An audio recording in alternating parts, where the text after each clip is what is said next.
This is St John the Baptist Church in Great Gaddesden, in a lovely small village located in the Chiltern Hills.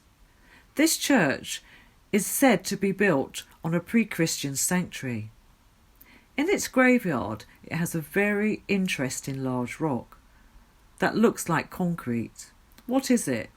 Is it man-made? It's actually millions of years old and very special. It's one of the hardest rocks in the world and also one of the rarest rocks in the world. It is called Hertfordshire Puddingstone. It's called Puddingstone because when sliced it looks like plum pudding. It's named Hertfordshire Puddingstone because it's really only found in Hertfordshire. There's a few other bits scattered in Buckinghamshire and other places, but mainly found here in Hertfordshire. This is how it looks when it's been cut and polished. Hertfordshire Puddingstone is full of folklore, good luck and bad luck. It would ward off evil spirits and would be placed as grave markers in churchyards. It was also used for weddings. The married couple would have a piece and that would bring them good luck. This is one of the foundation stones visible on the north side of St John the Baptist Church. They were used because of their strength. Puddingstone is very hard to carve and has often broken the tools used to cut it, hence its protective folklore, stories and traditions.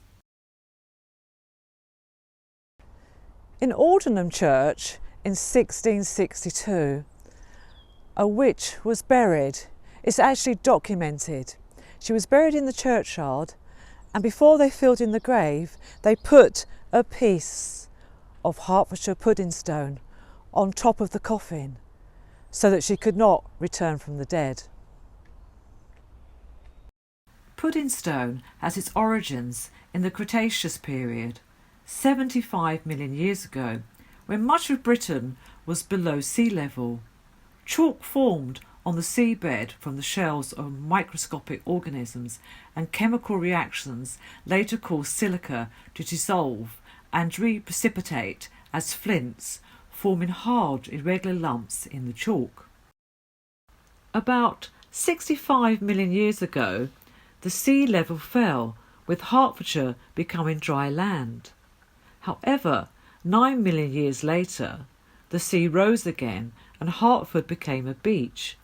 The sea smoothed the flints to rounded pebbles.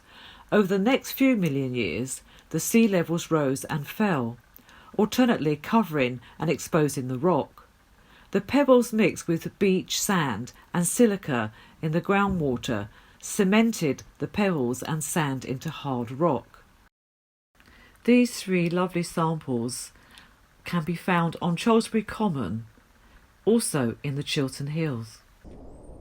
Puddingstone can be made into jewellery, but it's also been made into tables using this beautiful stone when it's polished for tabletops. It's really beautiful.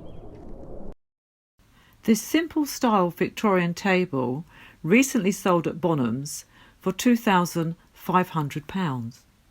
Farmers believed that the Puddingstone was so lucky that would place it in the milk sheds because it would help the production of the milk and keep the cows happy. Locals would place Puddingstone in doorways and by gateposts for good luck and to ward off evil spirits. They would also place small pieces in their pockets for good luck. Locals also believed it grew from the ground and gave birth to new stones, which then also grew and gave birth. They believed this because when they cut it open, they could see all the pebbles inside all together, and they called it the breeding stone.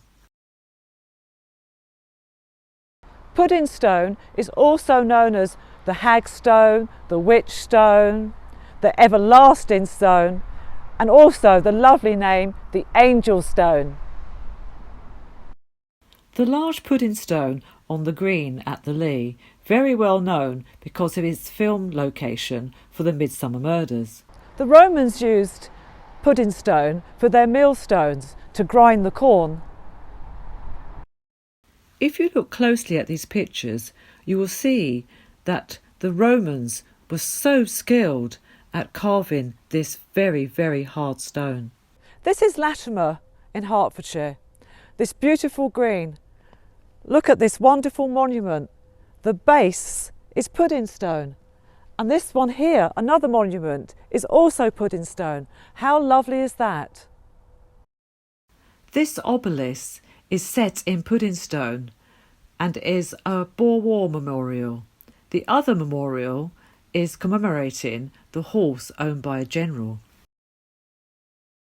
Pope Gregory in AD 601 said in a letter to those bringing Christianity to Britain, "Do not destroy these stones. The heathens venerate but incorporate them in the churches you build.